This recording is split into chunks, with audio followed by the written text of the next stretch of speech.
Mystic Pop-Up Bar. Hi and welcome to the Ruben Tuesday. My name is Ruben and this is my review for Netflix's new original series, Mystic Pop-Up Bar. So Netflix have quite a range of Korean dramas now, from the martial arts to the mystic to the comedy type genres, and I've become quite fond of them, although they tend to have a lot of episodes and you kind of have to give yourself a number of hours, if not days, into getting into these characters. And I've loved what I've seen so far. Some are better than others, but this one was quite unique. And I have to say, I've really enjoyed it so far. So there's going to be 12 episodes. They're all over an hour long, so like an hour and 10 minutes, hour and 7 minutes. They feel like feature-length individual episodes, and they kind of are. So basically, you have this mystical pop-up bar, hence the title. You have this guy, young guy, with a power that when anybody touches him, he gets to know their deepest and darkest feelings of what they're feeling at that moment. And at the same time, he finds this young woman, I would say young woman, this spirit type woman that has this pop-up bar, and she needs to help people, and the way she does that, she goes into their dreams. She has a quota of how many people she needs to help, and I won't spoil why. There's a little bit of an interesting origin story at the beginning, which I really liked. I was a little bit confused because I thought, hang on a minute, isn't this set in modern times? And it is, apart from that beginning bit, which I think is great. They needed to do that. And so we have these kind of like a team that forms in the first episode. And I have to say, there's a mix of comedy that I've come to get used to, with a really quirky, weird, wacky sound score and weird, wacky comedic moments, which I've come to understand is part of that kind of Korean drama moments, apparently, that you have that is normal.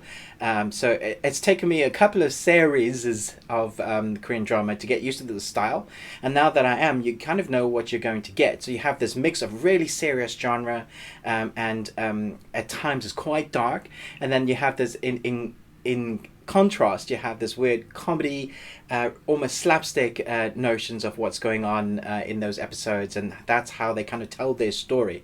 But I actually really like the characters in this. Immediately I was kind of rooting for them. You understand what has happened at the beginning. You have an underdog dark tale. You have these two characters from different time periods, from different worlds, male and female, and they join forces to help each other. And that's basically going to be the format for each episode. Each episode, it's up to these 2-3, without doing spoilers, to help an individual person at the same time to help themselves. And that's the arc, and the kind of the wrap up of what you expect.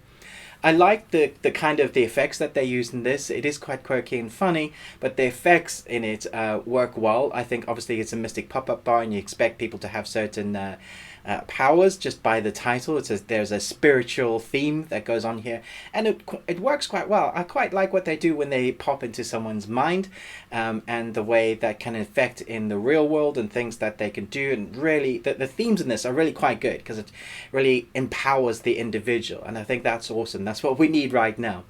I didn't expect to have as much fun or to laugh as much as I did in this. I'm obviously getting used to the Korean dramas. I'm obviously liking the comedy. Now I think it's excellent first episode, but I'm really hoping they develop that arc and the story gets much deeper, because at the moment it's quite surface level, even though we have a good origin story. But if we start finding out a bit more about both characters and perhaps the supernatural elements beyond that, without doing spoilers again, I think you could enjoy this one. There's going to be 2 episodes every week until we hit that 12, so that's great. So more than 2 hours worth of content every week until they caught up with that season. Let me know in the comments below, were you excited for this? Do you like Korean dramas? Which is your favorite Korean drama? I'm eager to know.